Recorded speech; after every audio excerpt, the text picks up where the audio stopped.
लड़ी हमने। अरे अभिव्यक्ति आजादी की लड़ाइयाँ तो बहुत लड़ी हमने, आओ मिलकर राष्ट्रहित पे कुछ बात करते हैं।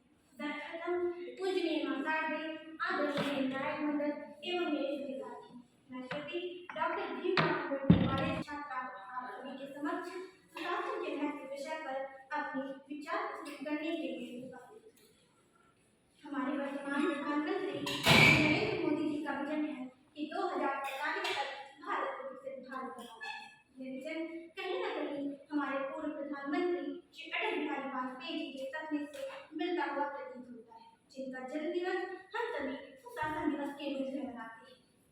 सुशासन का अर्थ है कि सरकार का लाभ अंतिम व्यक्ति तक निष्पक्ष भाव से व उचित मात्रा में पहुंचाया जाए। अटल बिहारी वाजपेयी जी कहते थे कि राष्ट्र सशक्त तब होता है जब वहाँ की जनता सुशासन का अनुभव करे। भारत प्रारंभ से ही शांति और सद्भावना का देश रहा है। सुशासन यहाँ की मूल अवधारणा रही है, फिर चाहे शासन लोकतंत्र हो या राजतंत्र हो। हम अशोक का शासन देख सकते हैं, जहाँ पर धम्म की नीति अपनाई गई तथा जनता के कल्याण को सर्वोपरि रखा गया। हम अकबर का शासन देख सकते हैं, जहाँ और नीति के कई उदाहरण देखने को मिलते हैं। हम राम राज्य की अवधारणा देख सकते हैं, जिससे तुलसीदास जी कहते हैं कि दैनिक दैनिक भांति तापा, राम राज्य का कोई व्यापा, सब नर करहि परस्पर प्रीति, चलहि सुधर्म निरक्षर नीति। महात्मा गांधी जी का मानना था कि सुशासन अंत्योदय की भावना पर आधारित होता है, अर्थात किसी शासन का मूल्यांकन इस आधार पर करना चाहिए कि शासन का लाभ अंतिम व्यक्ति तक, सबसे कमजोर व्यक्ति तक पहुंच रहा है या नहीं। वो कहते थे कि जिस दिन सबसे गरीब और वंचित व्यक्ति अपने आप को सुरक्षित और सम्मानित महसूस करेगा, उस दिन सही अर्थों में सुशासन स्थापित होगा।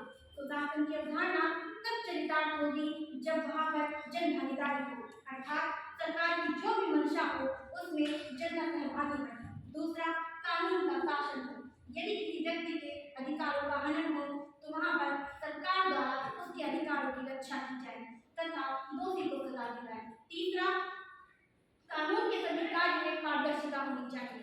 पारदर्शिता इसलिए आवश्यक है क्योंकि जितनी अधिक गोपनीयता होगी, भ्रष्टाचार की संभावना उतनी अधिक होगी। भारत के वर्तमान लक्ष्यों में से एक सबका विकास तभी संभव है जब राष्ट्र में सुशासन स्थापित हो, क्योंकि सुशासन ही किसी राष्ट्र के समग्र विकास की आधारशिला है। हमारे वर्तमान प्रधानमंत्री श्री नरेंद्र मोदी जी का मानना है कि विकास सिर्फ आर्थिक वृद्धि नहीं बल्कि समाज के अभिवृद्धि का कल्याण है।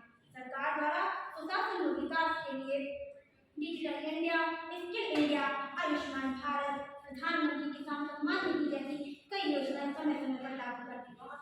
हमारे महान संविधान निर्माता डॉक्टर भीमराव अम्बेडकर जी का मानना था कि यह राजनीतिक संविधान तभी सफल हो सकता है जब इसका आधार सामाजिक मानवतावाद हो। मानवतावाद का अर्थ है कि मानव किसी का कल्याण को सर्वोपरि रखा जाए। महान विवेकानंद जी कहते थे कि नर पूजा नारायण पूजा, अर्थात मनुष्य की सेवा ही वास्तव में ईश्वर की सेवा है और सुशासन इन्हीं मूल्यों पर आधारित होता है। अटल जी कहते थे कि कठिन नियम नहीं, संवेदनशील हृदय चाहिए और सुशासन के पथ पर चलने के लिए मानवता का दीपक चाहिए। किसी राष्ट्र के कल्याण में राष्ट्रवाद की भावना सर्वोपरि होती है। राष्ट्रवाद की भावना वह भावना है जो हमें अपने निजी स्वार्थ से ऊपर उठाकर राष्ट्र के कल्याण करने के लिए प्रेरित करती है। कहते हैं कि शासन का अर्थ सत्ता नहीं, सत्ता का उत्तरदायित्व है और जहाँ न्याय और विश्वास है वहीं राष्ट्रवाद तभी प्रभावी हो सकता है जब वहाँ पर महिलाओं को समाज के समान अधिकार व अवसर प्रदान किए जाए। महिलाओं की उन्नति के लिए सरकार द्वारा महिला सशक्तिकरण जैसे कार्यक्रम चलाए जा रहे हैं।